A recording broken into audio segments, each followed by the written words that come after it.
new. So let me ask Sergio and Scott and Malachi to come up here together. Sergio is a two-tour Marine Corps veteran. Scott is a 101st Screaming Eagle veteran. And Malachi is a two-tour Texas National Guard veteran. And we've been down at Fort Hood since May, doing outreach every single day. Talking to GIs, and then we do house visits. We go to their houses and we talk to them about their issues, and we just listen to them. Try and create a space where their voices matter. Because in the military, despite the fact that they do have a right to speak, and they do have a right to seek medical attention, their voices aren't being heard. And so we're trying to create a space where that's happening. First person I'm going to ask to talk is Scott. Yeah. How's everyone doing? Put the camera away. Alright, so I was going to start off by reading a poem from Warrior Writers, which is a book written by veterans of the war in Iraq and Afghanistan through, what's the name of the project? Warrior Writers Project. The name of the book. So there's a few copies back there. Come check it out. It's a good, nice healing project for veterans to sort of express their feelings about being deployed. This is called Go Slim, and it's by Garrett Repenhagen. My open palms searched for the missing guard, and in my wariness attempted to curl around it. The other hand dreamed of the grip it once supported. My cheek yearned for the stock it rested upon. My nose reached for the charging handle that once said my consistent sight picture. My eyes scanned for the front sight post, invisible now before my target. All the while, my finger readies to kill again. Oh, the comfortable caress of my cradle rifle. Some amputees say they can still feel their missing limbs. So, like I said, my name is Scott Kemble. I served in the Army from 2003 to 2007. I deployed to Iraq, the 101st Airborne Division, 2005 to 2006, where I deployed to Mahmadiyah.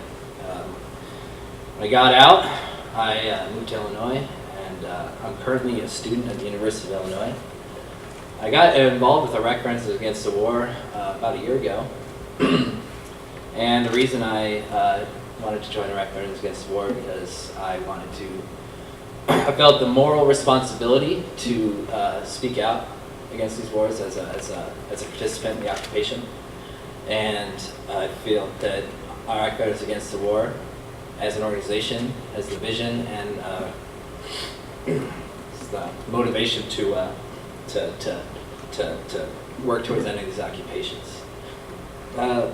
Just around that time was about the same time that that Operation Recovery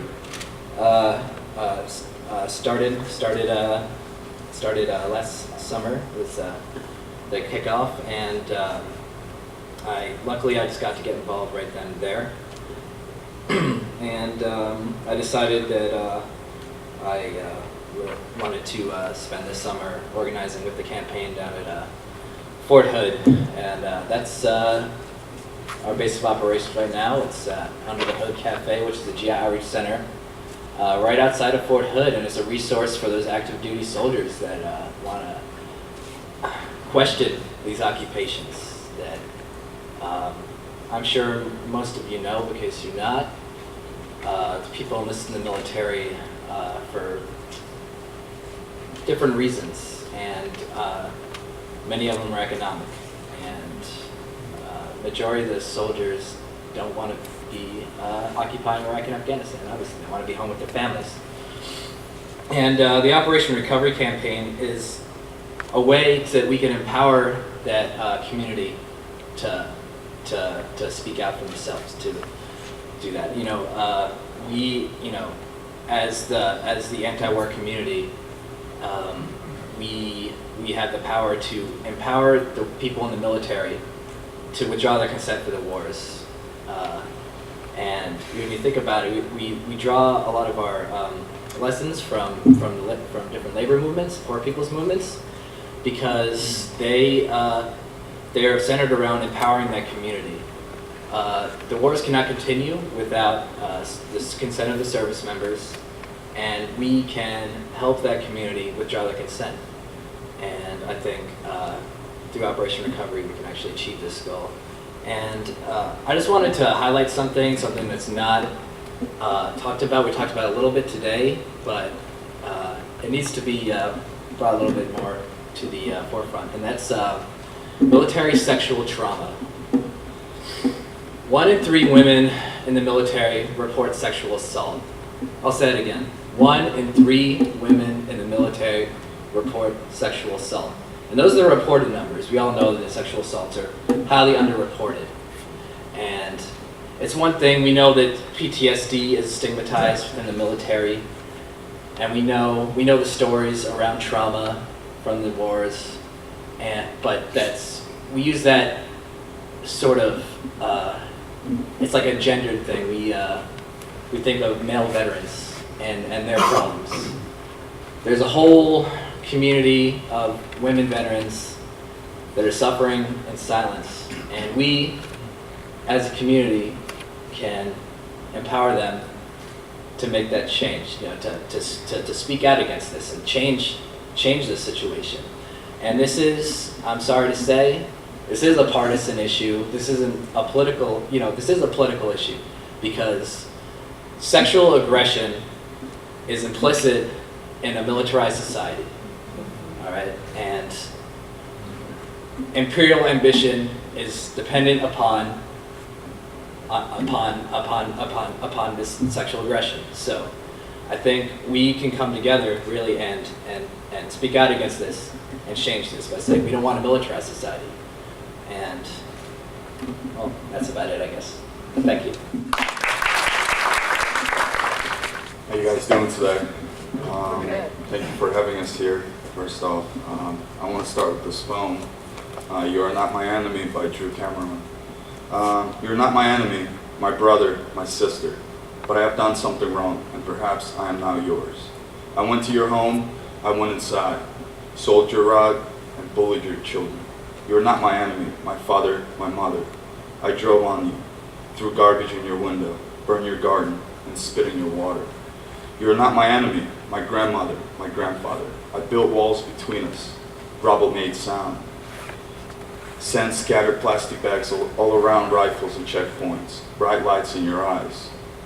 No, you're not my enemy, my partner, my friend. We're betrayed. You're not my enemy, my child, myself. Our blood is the same. You're not my enemy, my memories and rage. We're making sense now, together. You're not my enemy, you never were. You're a part of me, and as I am with you. You're not my enemy, we shall stay true. You're not my enemy, are not my enemy, not my enemy, my enemy, enemy. I served in the Marine Corps from 2002 through 2006. I spent 2 tours in Iraq from 03, 04, 05. I came back home in 06. I was very confused and wasn't sure how to filter the experiences and the information that I was receiving when I came home. I was slipping into a dark, dark hole, and in 2007, the beginning of 2007, Shalom Keller called me with the Iraq Veterans Against the War, and he told me a little bit about the organization. And for that moment, I felt as if I wasn't alone. I felt that my experience, the things I did and the things I've seen, they were not personal. They were on a large scale affecting everyone who, not just the military, but also the civilians back home, the things that families have to go through, the things that friends have to go through. Coming home, screaming at parents for no reason, crying, doing all kinds of things. Well, so I started my anti-war activism with that, and I'm also a member of Disabled American Veterans and Veterans of Foreign Wars, and I've been working with disabled veterans for a while now. And as soon as this campaign of Operation Recovery Turn Up, it felt like I needed to do this part. I need to be a part of this because somebody has to say something about it.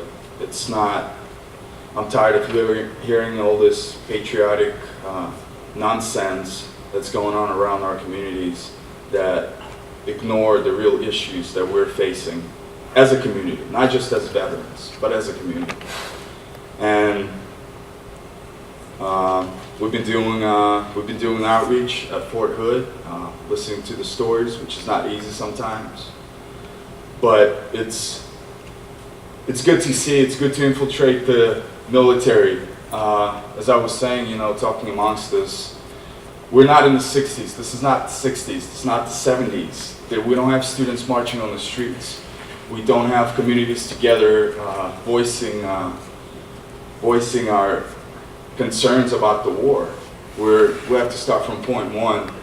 And I think one of the main reasons why the Vietnam War was over, absolutely the peace movements played a big role in it. But I think one of the biggest factors was that the military from within was breaking down.